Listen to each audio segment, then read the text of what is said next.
13년 정도 된 일인 것 같습니다. 2005년 8월 26일이니까요. 꼭 13년 됐네요.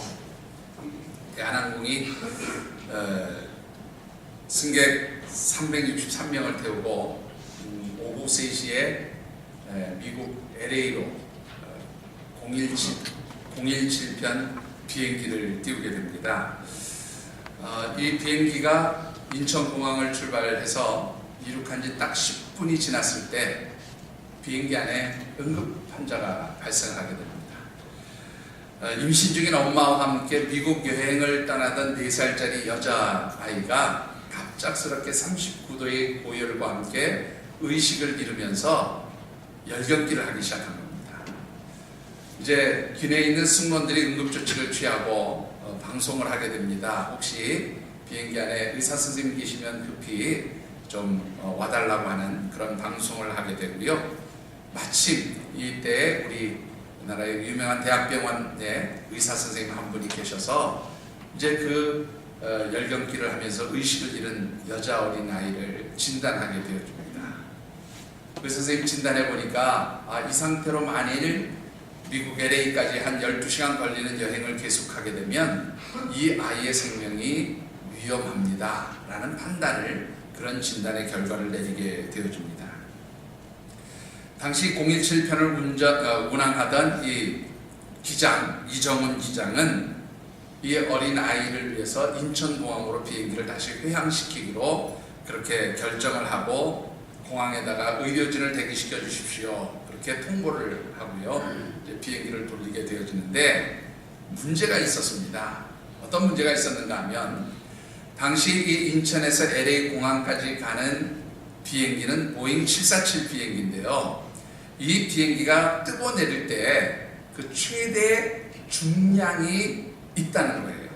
여러분들이 무슨 말인지 이해가 잘 안 되시죠? 자, 비행기가 뜰 때에 이 보잉 747은 몇 킬로를 넘으면 안 되는가 하면 388톤을 넘으면 안 된대요. 이륙하는 힘이 388톤을 아래로 내려가야 이륙할 수 있단 말이죠. 그리고 착륙할 때는 얼마만큼 무게가 있어야 될까요, 여러분? 더 무거워야 될까요? 가벼워야 될까요? 예, 이 착륙할 때는요, 비행기 바퀴죠. 랜딩 기어라고 하죠. 보통 우리 비행기 바퀴가 이 활주로에 딱 닿을 때 충격이 얼마냐? 100톤 가량의 충격이 온답니다. 그러니까 이 비행기의 무게가 무거우면 이 랜딩 기어가 부러지거나 또 상하게 되면 아주 큰 대형 항공사고가 나게 되는 거죠. 그래서 내릴 때는 이 비행기의 무게가 줄어들어야 되는 거예요. 얼마 정도로 줄어들어야 되는가 하면 최대 착륙 무게가 얼마였는가 하면 285톤입니다. 한 100톤 정도 차이가 나죠. 이륙 중량은 388톤, 착륙 중량은 285톤입니다. 자, 그런데 이 비행기가 LA 가는 동안에 사용하는 항공유, 비행기 기름이 어느 정도인가 하면 100톤 정도의 비행기 기름을 소모한다는 거예요. 그러니까 인천공항에서 딱 출발했을 때 비행기 안에 몇 톤의 기름이 있어요? 100톤의 기름이 있는 거예요. 그럼 이 100톤의 기름을 가는 동안에 다 사용하고 LA 공항에 내릴 때는 100톤이 줄어드니까 안전하게 착륙할 수 있게 되어지는 겁니다. 문제는 이 비행기가 출발한 지 10분밖에 지나지 않았어요. 비행기 기름은 다 안 쓴 거예요. 하나도 안 쓴 거나 마찬가지예요. 돌아오려고 하니까, 착륙하려고 하니까 100톤이 오버가 되는 겁니다. 잘못하면 대형 사고가 나는 그런 상황인 거죠. 자, 어떻게 했을까요? 이 조종사는 당시 동해에 비상시에 이 항공유를 버리는 구역이 있다고 그래요. 이 항공유를 버리는 구역까지 가서 비행기 안에 있던 72톤의 항공유를 그대로 바다 위에다 버립니다. 그리고는 안전하게 오후 4시 48분에 인천공항에 착륙을 하고요. 그래서 이 4살 난 여자아이는 병원에서 치료를 받고 안전하게 귀가를 했고, 비행기는 다시 6시 22분에 항공유를 다시 채워서 LA로 출발을 하게 되어집니다.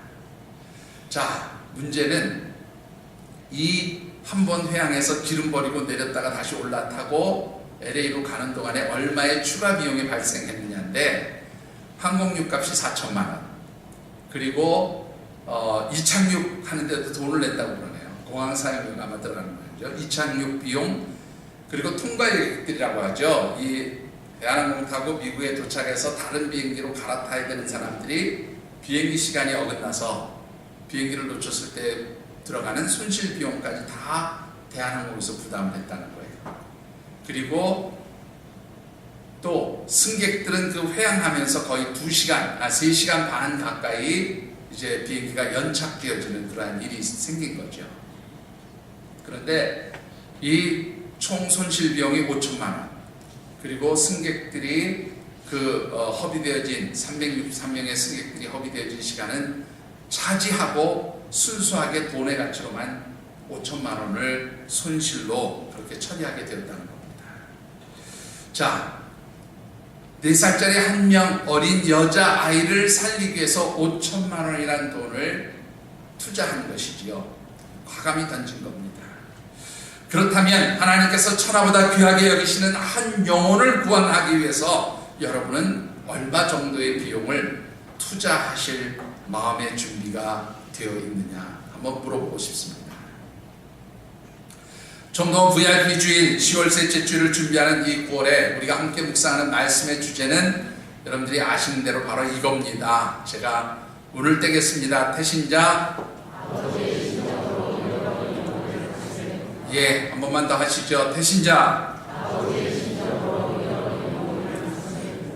천하보다 귀하게 여기시는 한 영혼을 천하보다 귀하게 여기시는 그 하나님의 마음, 아버지 하나님의 마음으로 태신자를 품고 작정할 때 하나님 기뻐하심을 우리가 말씀을 통해서 묵상하고 있습니다.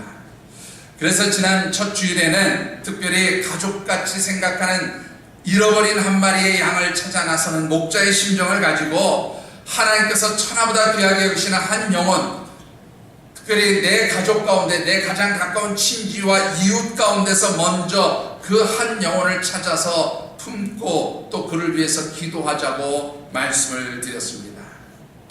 오늘 두 번째로 드리고 싶은 말씀은 천하보다 귀한 한 영혼을 구원하기 위해서 여러분들의 섬김과 헌신이 영혼 구원을 위한 비용으로 투자가 되어야 함을 말씀드리고 싶습니다. 오늘 우리에게 주신 하나님의 말씀은 특별히 예수님께서 비유로 들려주신 잃어버린 한 드라크마를 찾는 여인의 이야기가 기록되어진 말씀입니다. 주신 말씀을 묵상하는 가운데 한 영혼을 위해서 여러분들이 섬김과 헌신으로 그렇게 수고하시는 아름다운 믿음의 결단들이 있게 되어지기를 주님의 이름으로 축원합니다. 자, 오늘 주신 말씀을 통해서 먼저 묵상해 보고 싶은 것은 하나님을 알지 못하고 살아가는 한 영혼의 가치는 과연 얼마쯤 될까라고 하는 것입니다. 본문 8절의 말씀을 같이 한번 받들어 읽겠습니다.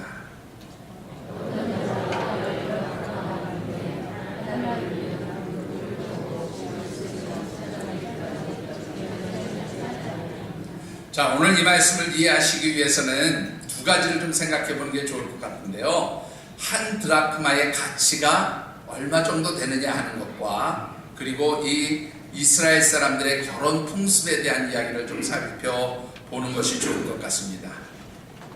여러분들, 드라크마는요, 헬라 제국 알렉산더 대왕 때부터 사용했던 은으로 만든 동전이에요. 은화입니다. 은화. 이 드라크마의 모형은 마치 우리나라 엽전이라 그러나요? 옛날 혹시 버스 토큰이라는 거 있었어요? 여러분들 이렇게 동그란 동전에 구멍 뻥 뚫린 이 버스 토큰, 그런 형태를 띤 그런 동전인데요. 이 드라크마라고 하는 말은 무슨 뜻인가 하면 말 뜻은 움켜쥐다 그런 뜻이에요. 무슨 뜻인가 하면 이 드라크마의 가치가 얼마 정도의 가치를 가지고 있었는가 하면 처음에 이 드라크마를 만들었을 때 알렉산더 대왕 때는 드라크마의 가치가 한 손으로 화살을 딱 집어서 들으면 손에 잡히는 만큼의 화살 가격이 바로 한 드라크마의 가격이었다고 해요. 그래서 이 드라크마가 움켜지다라는 말을 가지고 있는 거예요. 그런데 세월이 흘러서 지금은 헬라 제국이 망하고 로마가 다스리는 그런 시대가 되었잖아요. 예수님 당시는 이 로마 제국에 와서는 로마의 화폐 단위하고 비교할 때에 한 드라크마는 얼마에 해당하는 가치를 가지고 있냐면 한 데나리온의 가치를 가지고 있었어요. 자, 여러분들 한 데나리온 하면은 잘 아시죠? 얼마 정도의 가치를 가지고 있는 것입니까? 한 데나리온은 당시에 우리 일용잡부라고 그러지요. 막노동하는 분들이 하루 나가서 일을 할 때 받는 품삯이 한 데나리온이에요. 그러니까 이 한 드라크마도 역시 뭐예요? 노동자가 하루 나가서 일할 때 받는 하루 품삯이 한 드라크마의 가치다, 그렇게 말씀을 드릴 수가 있습니다. 그러니까 요즘 우리나라의 일용 노동자들이요, 하루 나가서 일을 하면 받는 여러분들 돈 품삯이 얼마냐면 12만 원 정도입니다. 그러니까 이 한 드라크마의 가치는 12만 원 정도 된다, 그렇게 보시면 틀림이 없지요. 자, 그런데 오늘 이 본문에 보니까 한 여인에게 10개의 드라크마가 있다, 그렇게 말하고 있어요. 이 10개의 드라크마는 그러면 어떤 의미가 있는 것이고 또 어떤 가치를 지닌 것인가 라고 하는 것인데요, 중요한 것은 예수님 당시에 이스라엘 사람들의 이 결혼 풍습을 좀 생각해 보면 좋을 것 같습니다. 여러분들 결혼하게 되면 신랑이 아내에게 뭐 해줍니까? 신부가 되는 여자에게 결혼 예물 보내잖아요. 목걸이도 만들어주고 귀걸이도 만들어주고 뭐 시계도 사주고 또 반지도 사주고 이렇게 여러 가지 귀금속을 선물로 주게 됩니다. 결혼 예물로 주지. 근데 이때 당시 예수님 당시에 신랑들은 이 신부가 될 처녀에게 무엇을 결혼 예물로 줬는가 하면 10개의 드라크마를 아름다운 예쁘게 장식한 실에다가 이렇게 마치 구슬을 꿰듯 그렇게 드라크마를 10개를 꿰어서 그것을 선물로 주게 되어줍니다. 그러면 이 신랑으로부터 10개의 드라크마를 받은 이 신부는 그 드라크마를 팔찌로 만들든지 아니면 목걸이로 만들든지 아니면 머리띠로 만들어서 그것을 자신을 장식하는 도구로 그렇게 사용을 하게 돼요. 특히 결혼식에 들어가게 될 때는 반드시 이 드라크마 10개를 꼽은 것을 머리띠로 만들어서 마치 지금 신부들이 이렇게 결혼할 때 보면 화관을 쓴 것처럼 그렇게 이 드라크마 10개를 가지고 머리를 장식하는 그런 도구로 사용을 했다고 그렇게 기록을 하고 있습니다. 자, 어쨌든 간에 이 10개의 드라크마, 그것이 팔찌가 되었든지 목걸이가 되었든지 아니면 머리띠가 되었든지 이 만들어 오는 드라크마를 뭐라고 그러는가 하면 세메디라, 그렇게 불러요. 이름이 세메디예요. 세메디. 그런데 이 세메디가 얼마나 귀한 것으로 여겨졌느냐라는 겁니다. 사실 실제 가치는 얼마예요? 여러분들 계산이 빠르신 분들은 우리나라 돈으로 따지면 얼마 정도의 가치입니까? 예, 산수들을 참 못하시는군요. 한 드라크마가 우리나라 돈으로 따지면 12만 원, 10개니까 예, 뭐 그 정도 가치를 가지고 있었다 그 말이에요. 그런데 실제로의 가치로는 약 120만 원 정도의 화폐 가치를 가지고 있었지만 실제적으로 이 세메디라고 하는 이 10개의 드라크마는 어느 정도로 귀하게 여김을 받았느냐 하면 도둑이나 강도가 집에 들어왔어요. 그래도 이 세메디 10개의 드라크마는 절대로 뺏어가지 않았습니다. 이게 당시의 룰이에요. 왜냐하면 이 10개의 드라크마는 여인이 자신의 남편에게 받은 가장 최고의 선물, 가장 귀한 선물이기 때문에 이것은 손을 대지 않는 거예요. 만일 이 여인이 살다가 말이죠, 빚을 졌어요. 부채가 생겼습니다. 그러면 여러분들 어떻습니까? 집에 부채가 있고 예, 이제 갚아야 될 빚이 있으면 어떻습니까? 이 돈 받을 사람들, 채권자들 와가지고 다 들고 가잖아요. 뭐 여러분들 집에 와서 TV도 들고 냉장고도 들고 다 들고 가지 않습니까? 각종 물건들이 다 경매에 붙여지고 빼앗기지 않습니까? 그런 상황이 될지라도 이 10개의 드라크마인 세멜이라고 하는 이 여인에게 준 선물은 그것도 손을 절대로 대지 않았어요. 그만큼 이 여인에게 있어서 10개의 드라크마는 대단히 중요한 물건이었다, 그런 말입니다. 왜 그랬을까요? 이 10개의 드라크마는 한마디로 말하면 그 가치, 실제로 화폐 가치로 따지면 그렇게 중요한 것이 아니지만 이 10개의 드라크마 그 한 개 한 개는 뭐가 담겨있냐면 아내를 사랑하는 그 신랑, 남편의 마음과 사랑의 표시가 거기에 담겨져 있었기 때문에 이 드라크마 하나하나가 참으로 귀하게 여김을 받았다 그런 말이에요. 자, 본문으로 한번 다시 돌아가 보십시다. 그렇다면 이 드라크마를 잊어버렸어요. 신랑이 준 걸 잊어버렸으니까 이거 빨리 채워 넣어야 되겠죠. 굉장히 귀한 거니까요. 여러분들, 만일 이 드라크마가 잊어버렸으니까 이거 그냥 어떻게든지 채워 넣어야 된다고 생각해 보시면, 이 드라크마가 당시에 일상적으로 통용되어지던 그 동전으로 만들었거든요. 하나 잊어버렸어요. 그럼 어떻게 하면 돼요?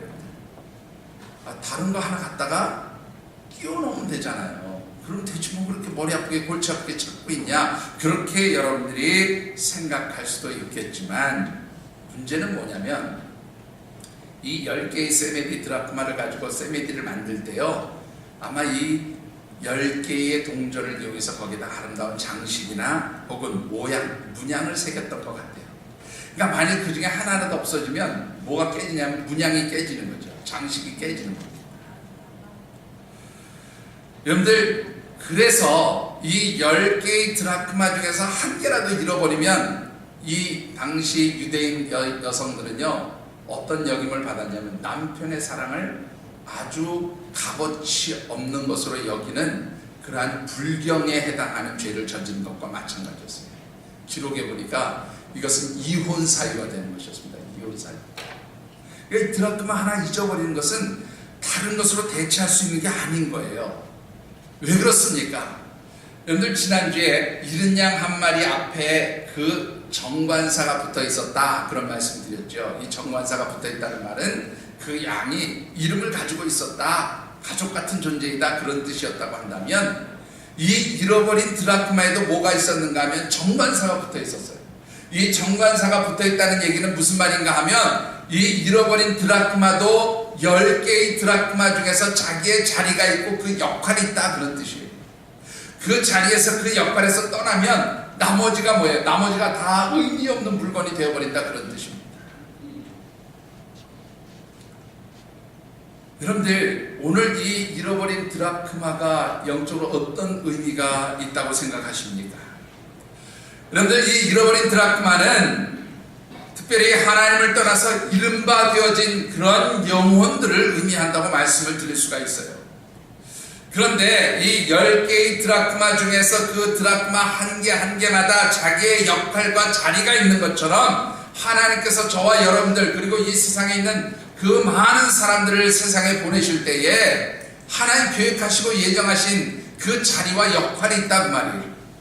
여러분들, 우리 에베소서 1장 5절의 말씀 같이 한번 읽어보실까요? 자, 한번 영상 자료 보시고 읽어보십시다. 에베소서 1장 5절입니다.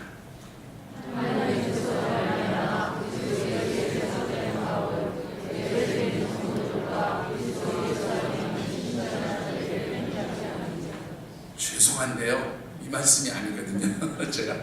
제가 잘못했나요? 우리 영상이 좀 잘못됐네. 제가 다시 한번 찾아볼게요. 에베소서 1장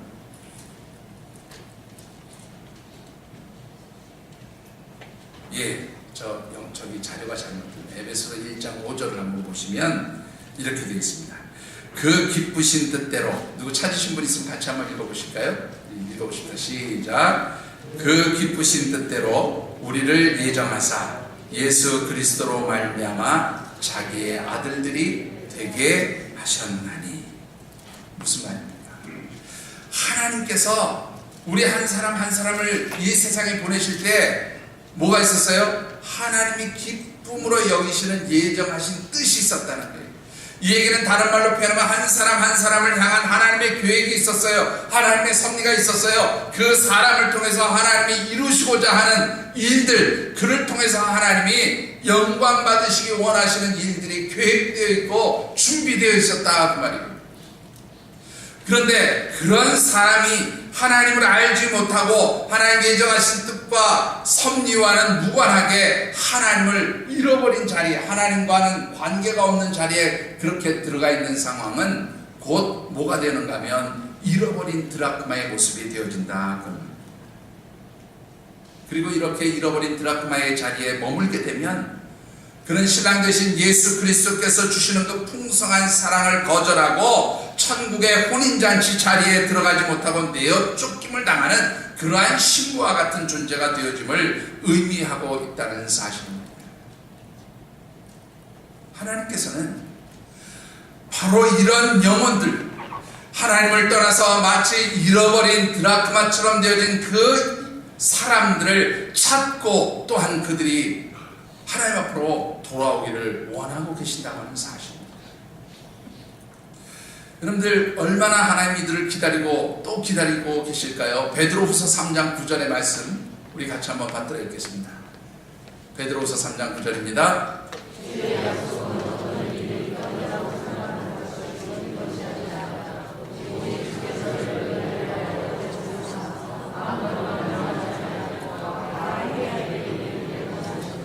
자, 초대교회 성도들에게 베드로 사도가 쓴 편지에 기록되어진 말씀입니다. 초대교회 성도들이 로마 제국에서 너무 핍박을 받고 힘이 들고 어려우니까요, 이 사람들이 무슨 생각을 했냐면 예수님 곧 오신다 그랬는데요, 예수님 바로 오셔서 빨리 이 로마 제국을 멸망시키고 우리 구원해 주세요. 이런 종말론적인 신앙을 가지고 이 초대교회 성도들은 살았어요. 그런데 아무리 기다려도 예수님 안 오시는 거예요. 아무리 기다려도 하나님 로마 제국 심판 안 하시는 거예요. 그러니까 이 사람들이 뭐라 그래요? 하나님 말씀 다 거짓말인가 봐, 예수님 안 오시는가 봐, 그렇게 의심하고 또 너무 늦게 온다고 그렇게 속상해했다는 거지요. 그때 베드로 사도가 준 말이 무엇입니까? 하나님이 지금 참고 기다리시는, 왜? 아무도 멸망하지 않고 한 영혼이라도 어떻게 해요? 회개하여서 구원받고 하나님 백성 되기를 하나님이 기다리시기 때문에 아직 이 세상을 심판하지 않고 종말을 주시지 않는다, 그런 말입니다. 여러분들 한번 생각해 보십시오. 왜 하나님이 우리에게 잃어버린 드라크마처럼 그렇게 떠돌고 방황하는 영혼들을 찾으라고 그렇게 우리에게 말씀하고 있는 겁니까? 하나님 바로 그 한 영혼을 천하보다 귀하게 여기시고 그 한 영혼을 긍휼히 여기시며 그가 하나님 앞에 돌아와서 하나님 예정하신 뜻과 섭리대로 하나님께 영광을 돌리는 삶을 살아가기를 하나님 그토록 원하시기에 그 한 영혼이 하나님 앞에 돌아오기를 기다리고 또 기다리고 계신다고 하는 사실입니다.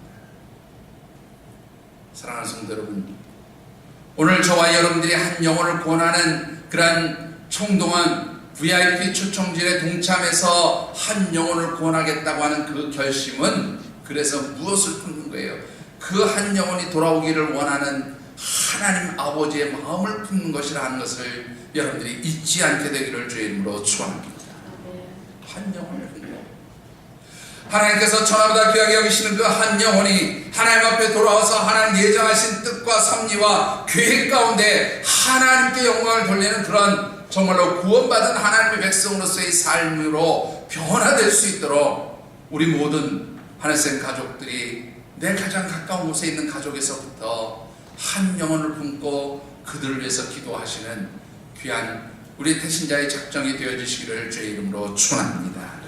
자, 그렇다면 이 잃어버린 드라크마와 같은 한 영혼을 하나님 앞에 돌아오게 하기 위해서 우리는 얼마만큼의 비용을 어떻게 지불해야 할까라는 것입니다.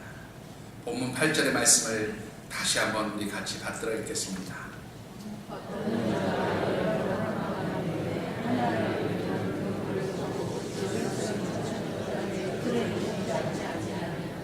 자, 여러분들 여기에 보시면 드라크마를 잃어버린 여인이 세 가지 행동을 하게 됩니다. 그것을 찾기 위해서. 자, 첫 번째는 어떤 행동이에요? 등불을 켰어요. 두 번째로는 집을 쓸었어요. 그 다음에 어떻게 해요? 그 드라크마를 찾을 때까지 부지런하게 찾았다, 그렇게 기록하고 있습니다.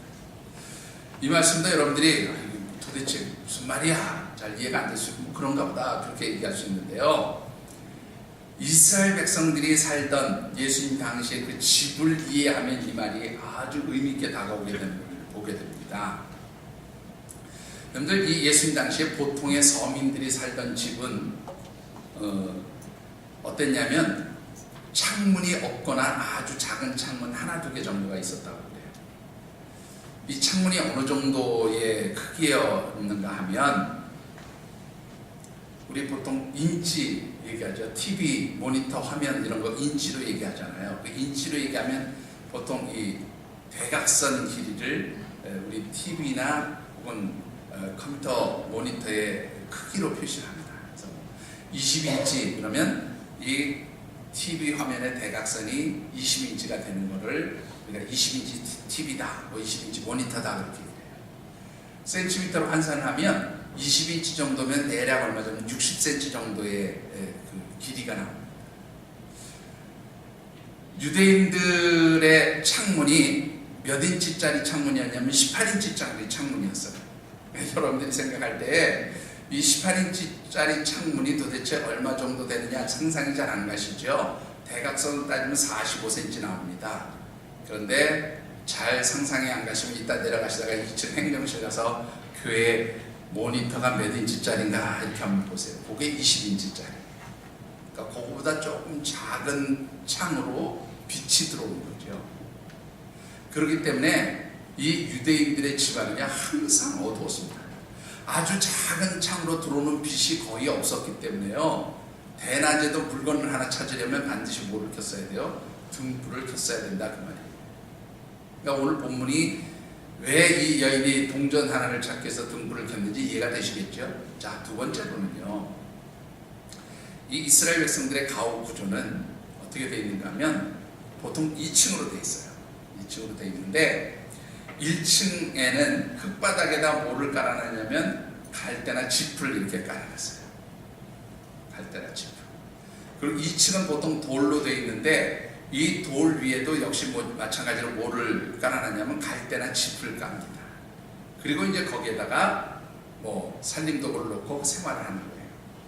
그럼 1층에는 누가 사냐면 이 집에서 키우는 가축들이 그 한 지붕 밑에서 1층에서 가축들이 살아요. 여러분들 옛날에 이 제주도 가면 화장실에 가서 이렇게 앉아서 이렇게 좀 일을 보면 밑에서 돼지들이 꿀꿀거리고 와서 이렇게 실내한 거를 이렇게 보면 흔히 말하는 똥돼지라고 하는 그런 구조가 있었던 것을 생각하시면 이 구조가 쉽게 이해될 텐데 한 지붕 밑에 2층에는 사람이 살고 밑에 층에는 짐승들이 사는 그런 구조인 거예요.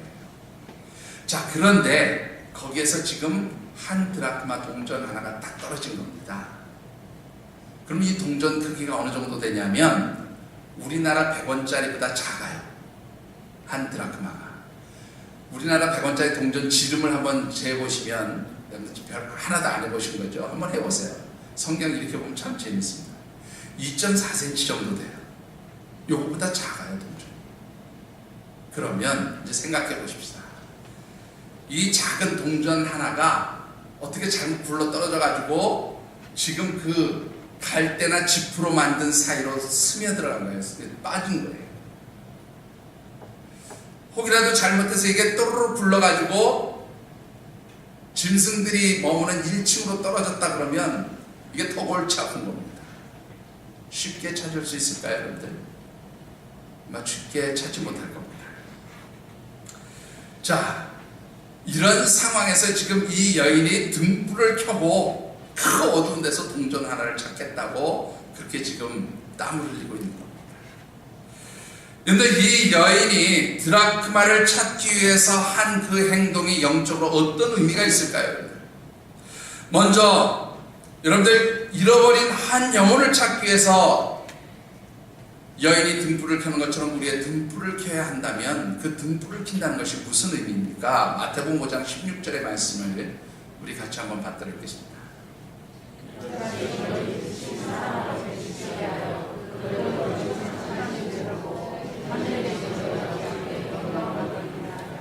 자, 여기 보시면 등불은 뭐예요?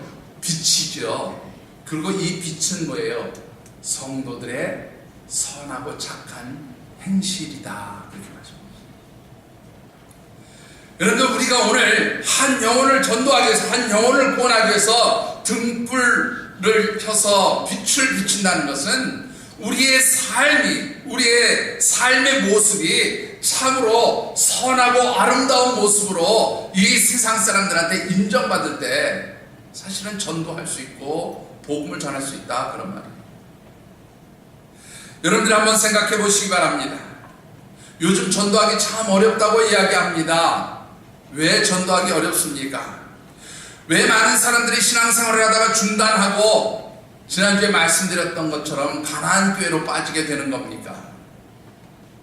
한마디로 말하면 우리 그리스도인들이 그리스도인답게 살지 못하기 때문에 나타나는 현상이 아닌가 생각해 봅니다.